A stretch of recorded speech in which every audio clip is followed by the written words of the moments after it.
₹100 ಕೊಡು ನೋಡಿ. ₹100 ಇಲ್ವಾ? ಕೊಡು. ಹೆಸರು ಹೇಳೋದಿಲ್ಲ, ಹೋಗ್ರಿ. ನೋಡು.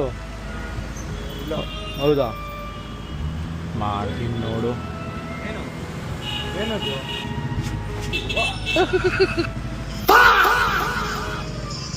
ಟೆನ್ಷನ್ ಮಾಡಬೇಡ ನನಗೆ. ಕೊಡಲ್ಲ ₹100. ಏನದು? Boom boom.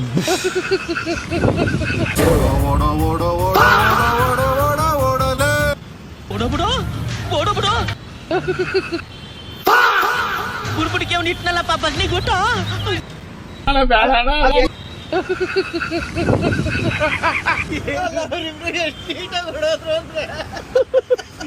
ಪಾಯಿಂಟ್ ಪೌಡ್ರಿಂಗ್ ಹೊಡೆದ್ನಲ್ಲ. ನೀವು ಪಾಯಿಂಟ್ಸ್ಕೊಂಡು ಹೊಡೆದಿದ್ದ ಅವ್ರಿಗೆ ಹೆಂಗ್ ಕಂಡೈತ್ ಗೊತ್ತಾ? ಕಲ್ತ್ಲಿ ಯಾವ್ದೋ ಇಟ್ಕೆ ಕಲ್ ತಗೊಂಡು ಹೊಡೆದಂಗ್ ಕಂಡೈತೆ. ಅಣ್ಣ ಸಖತ್ ಆಕ್ಟಿಂಗ್ ಮಾಡ್ತಿದ್ದೆ ಕಣ.